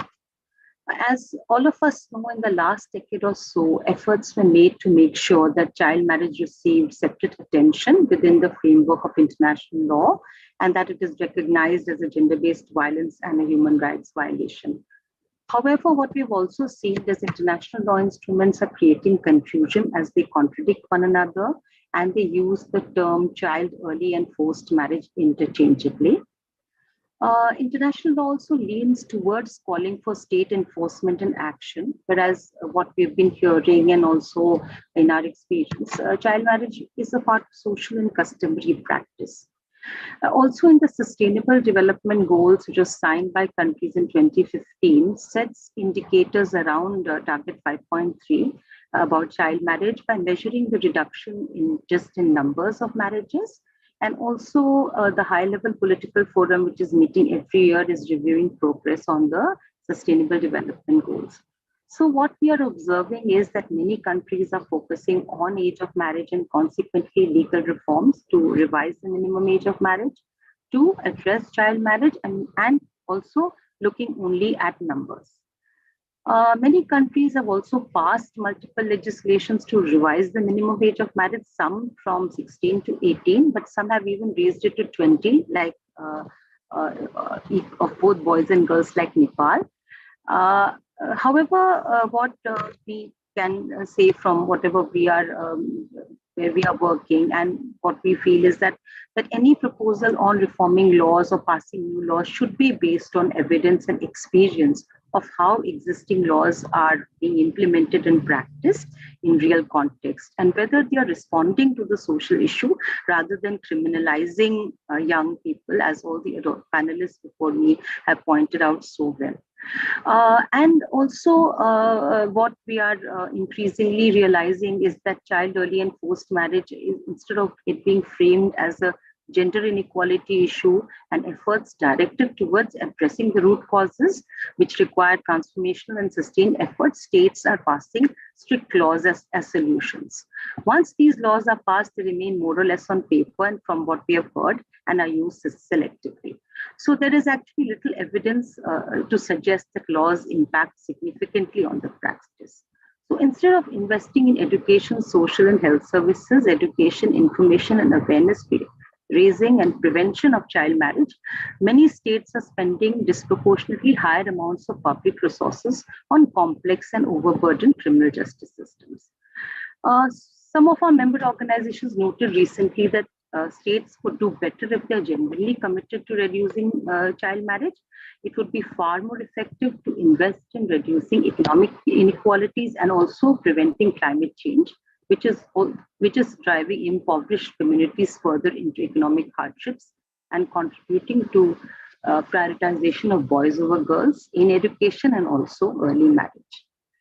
Also, from our experience in India and South Asia, to reinforce what other panelists have expressed so well before me, we need to focus on improving both the quality and access of secondary education to ensure that girls complete schooling and do not drop out due to poverty and gender norms, forcing them to unpaid work or early marriage.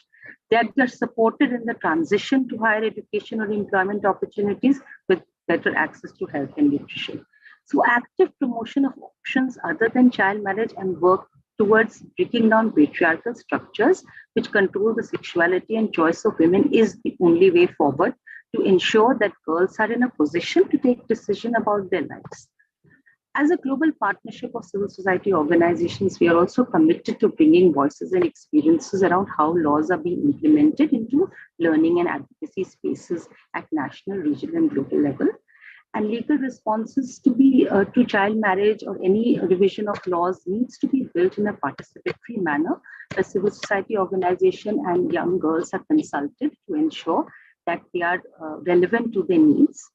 Our advocacy efforts going forward would be to shift the focus of state action from simply passing legislations to making investments into creating an enabling environment where girls and women can exercise their choice and agency. We also need to ensure that young women and girls benefit from human rights laws, and these are actually translating into something that helps them. And there is a guarantee for their rights for education, for employment opportunities, and also to live a life free from violence in both public and private spaces. Thank you, Madhu.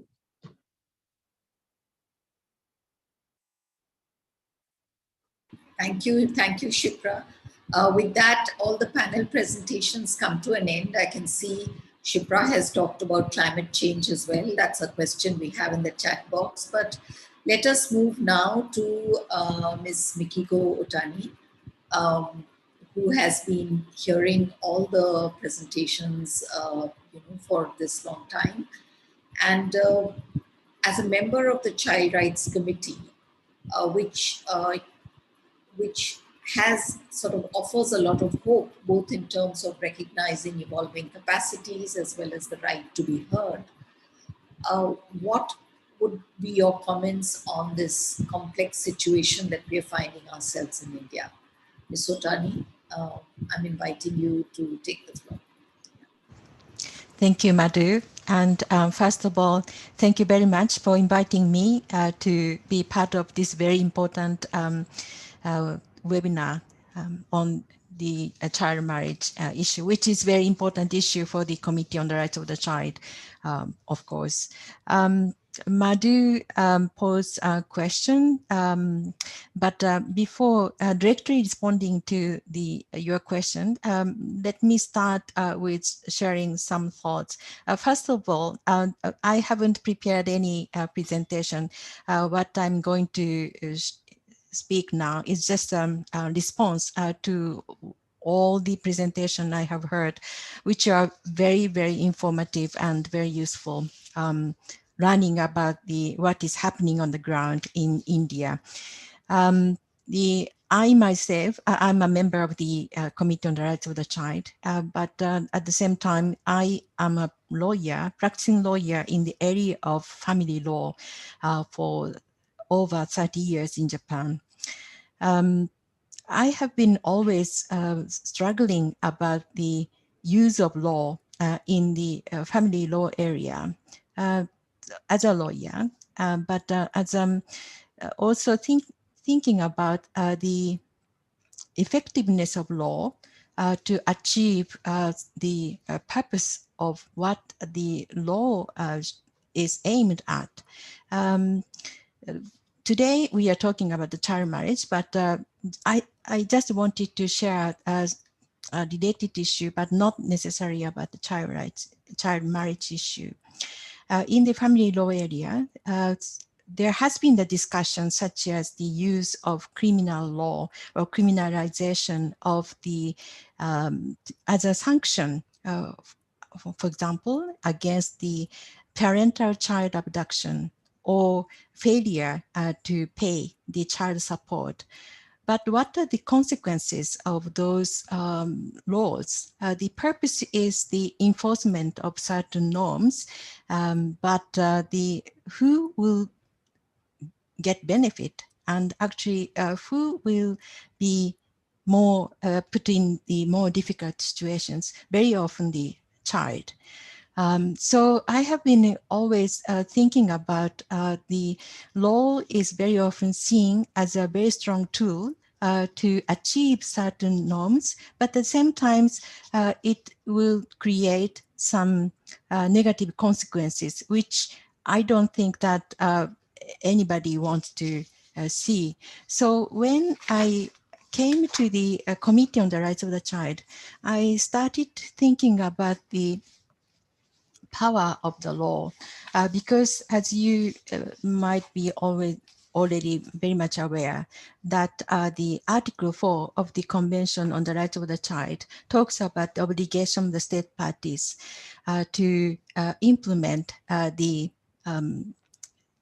international standards, which are the rights of the child under the Convention on the Rights of the Child. So the obligation of the state parties are to undertake all appropriate legislative, administrative, and other measures. So in the first place, the committee very often talks about the need of the legal reform or enactment of new law. Secondly, if the law is already enacted or reformed, then we very often make recommendation to effectively implement or enforce such law. And secondly, policy recommendations such as National Action Plan or comprehensive policy guidelines. And thirdly, the awareness raising or training, all those measures. But we talk about the law in a very generic way, or not without going into the details. So when it comes to the child marriage, the recommendations the committee very often make is to establish the minimum age of marriage, because sometimes the minimum age of marriage is not clearly provided. If it is under 18, our recommendations is always to raise the minimum age of the marriage to 18. If there are any exceptions allowed for the child marriage, we recommend to abolish such exceptions. But this is different from the punish the child marriage. And sometimes we use the word in the recommendations to abolish child marriage, or prohibit the child marriage, or eradicate the child marriage. But I checked our recommendations in the past 4 or 5 years, and I didn't find specific recommendations the committee has made. To my quick research, we do not usually recommend the state parties to punish the child marriage. But I have found some recommendation of our committee, which is when the state parties already criminalize child marriage, then the committee has recommended the state parties to effectively implement such law. So even within the legal legislative measures, there is a variety of what kind of law should be used to achieve the purpose to reduce or eradicate child marriage. It comes from the just the establishing minimum age or raise the minimum age to the punish the child marriage as a criminal law. So why this trend exists to criminalize the child marriage? I think I don't have a clear answer, but I think in my view, there is over-reliance on the law and also over-reliance on the punishment or criminalization, thinking that this is the strongest way to enforce certain international human rights norms. I think we have to be very careful. Is that the way to achieve the purpose of the law? And also, very often, the committee recommends the state parties to monitor the law after which is established. But even before establishing some law or enacting some law, our recommendation is always to have the child rights impact assessment. If the draft law or proposed law will actually achieve the purpose to promote or protect the children's rights or not, this kind of assessment is very much necessary. And we know the negative impact of criminalization, which comes into the area of children, because we very often, the children, although they are supposed to be the victims, but for example, the victims of sexual offenses or victims of trafficking, very often the children, the child victims are treated as if they are offenders rather than the victims. So those, all the consideration needs to be taken into account. And I also want to raise one point. Today, I heard two previous speakers mentioned about the child early and forced marriage. And I think the last speaker or the speaker before the last mentioned that these terms are very often used interchangeably and create the confusion. I think this is a very important point because the Committee on the Rights of the Child and the CEDAW Committee adopted the joint general recommendation and joint general comments. And in that general comments, we said that child marriage also referred to as early marriage. We also said that a child marriage is considered to be a form of forced marriage, given that one or both parties have not expressed free and informed consent. So if the,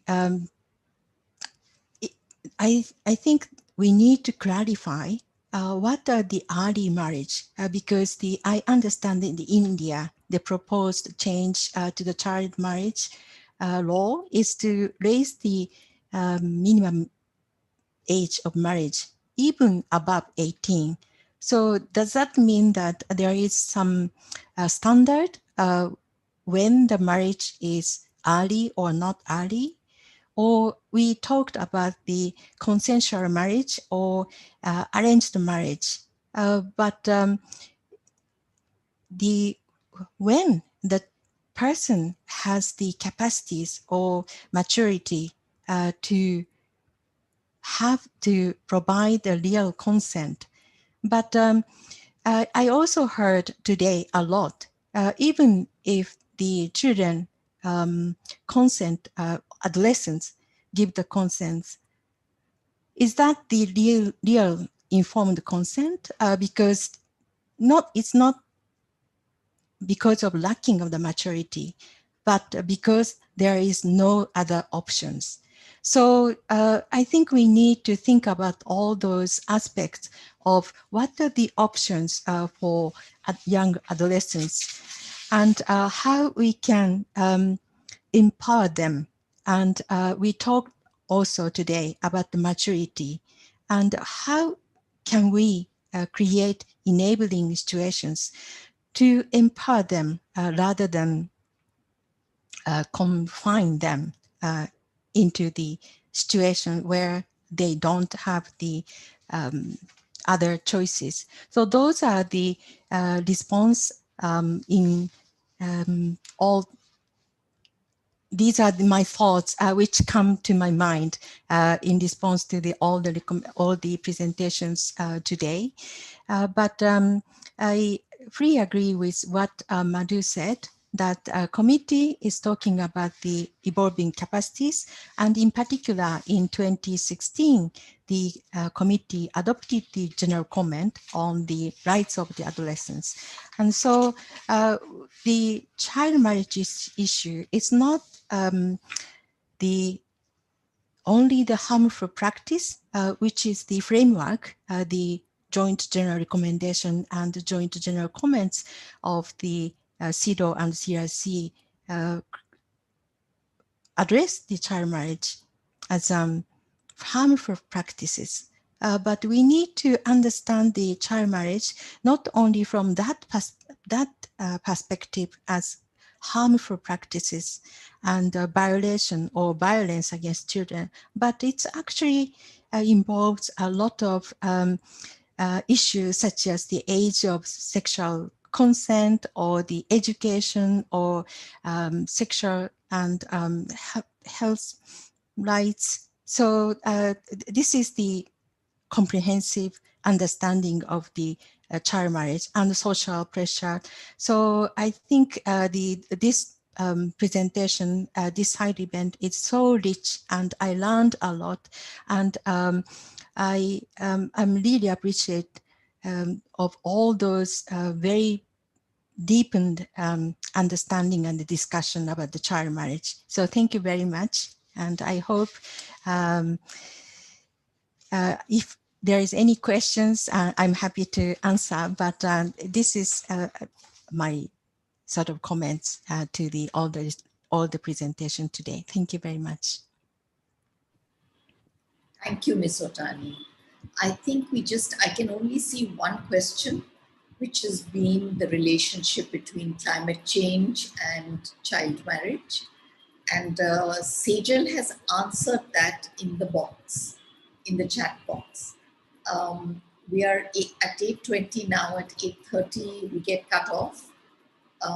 So I'm just wondering if there's any other last pressing question, we could take that up, because we're really out of time.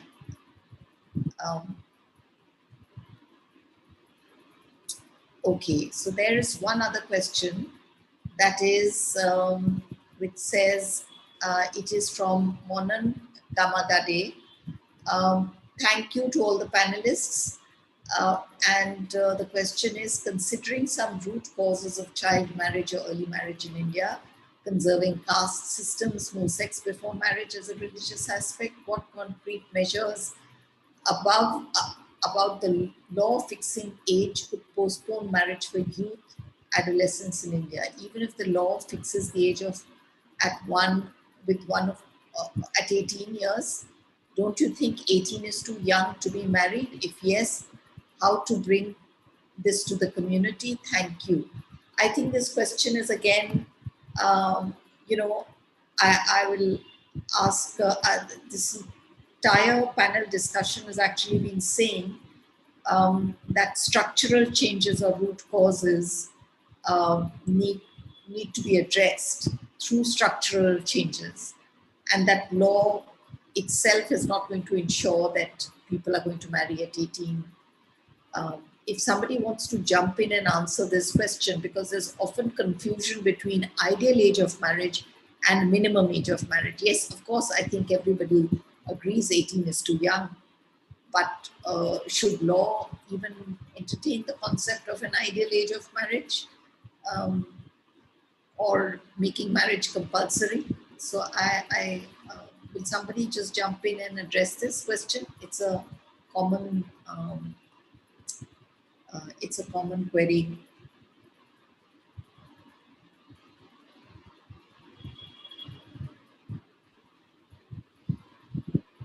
Yes, Bharti.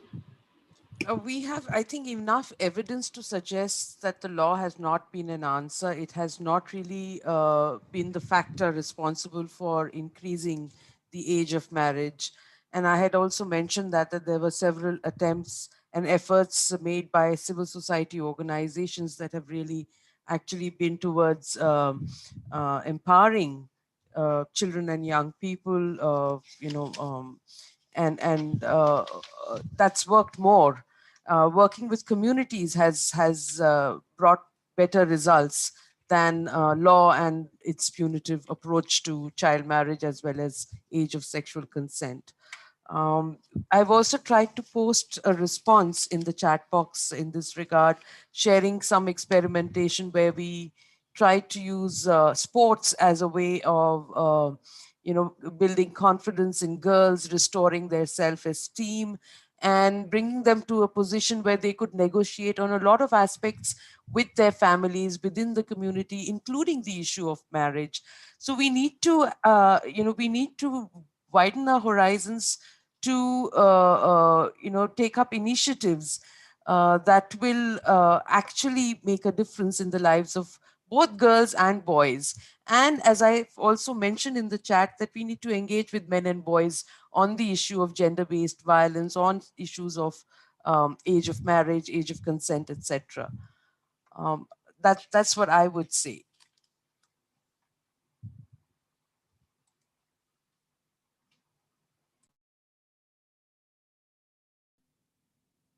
Madhu, unmute yourself. Sorry. What we've seen come across in the presentations is also that underage marriages is occurring within contexts of poverty, where there are no opportunities. The middle class India is not married before the age of 18. So clearly there's a correlation between lack of opportunities, disadvantage, marginalization, and early marriage. So really other interventions are necessary. And we do agree, marriage should be a choice, not a compulsion, whether at 18 or 25. Any other last question? Because we just now have 5 minutes left, not enough time for even panelists to have their last word. If there is no question, then... Madhu, I have a question, if I may. Yes, please, yes. Because I understand that there is a young boys report. My question is whether the participants of these young boys reports include the children. I want to know if the children are also involved or consulted to produce these young boys reports. Yes, the Young Voices report, we'll share a copy with you. In fact, we'll email all the documents that have been talked about. So maybe, I think Bharat, you were involved in the Young Voices, or was it Shipra? Can you tell us who were the 2,500? I think they were also minors, underage, both young people and underage. Bharat, can you tell us? Yeah. शायद किसी को translate करना पड़ेगा, लेकिन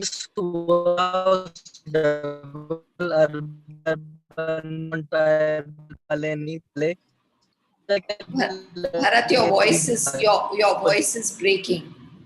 Bharat, your voice is breaking. Okay. Is it clear now? Yes. Hello. Yeah. तो मैं कह रहा हूँ कि ये जो पूरा प्रोसेस है वो कई तरह की लड़कियों और लड़कों के साथ अलग अलग जगहों पे किया गया, जिसमें गांव, शहर पढ़ने वाले, नहीं पढ़ने वाले, कामकाज करने वाले, ट्राइबल, नॉन ट्राइबल, तो बहुत डाइवर्स ग्रुप के साथ किया गया, जिसमें 16 से लेकर 24 साल तक के लड़के लड़कियां थे, और न सिर्फ और अलग अलग स्टेट में किया गया, और सब लड़के लड़कियों ने बातचीतों की तरह से कुछ टूल्स और पेडागोजिकल इंटरवेंशन के तरीके से, कुछ लोगों ने मैपिंग किया, कुछ लोगों ने ऑडिट की, कुछ लोगों ने डिस्कशन किए, तो अलग अलग वेज से इन पे बात हुआ, और उस सबके बाद में ये रिपोर्ट का एक को इकट्ठा करते हुए जो उनकी समझ बनी, उसको हम उसको इस रिपोर्ट में कलेक्ट करके सबके सामने लाया गया। What Bharat said has been put in the chat. They're basically voices of people between 16 to 24 years of age, very diverse from across the country, and very diverse backgrounds. And boys and girls both. So, yeah, we've posted the report in the chat box, but we'll email as well. Those who are looking for these documents, please email us. Rinalini, can you put the email IDs here? So we can send the documents to you. They're all available online, but just so that you don't have to find it. Any other question? No, I think we just have 2 minutes left. Let me just thank everybody for making this time. Ms. Otani, especially you. It's quite late in the evening in Japan. Thank you, everybody. And we hope to continue this conversation alive. We are really invested in it. All the panelists here, I know, have very long-term commitment to the issue. So we would welcome any connections and engagement from those who are with us on this, attending this event. Thank you. And I'd like to thank, before we end, the behind the scenes moderators and the interpreters we have today. We just have a minute to go, so I will not mention them by name, but thank you, everyone. You know who you are.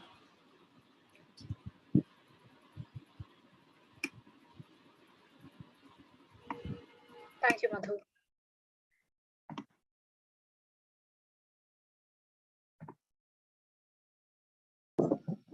Bye.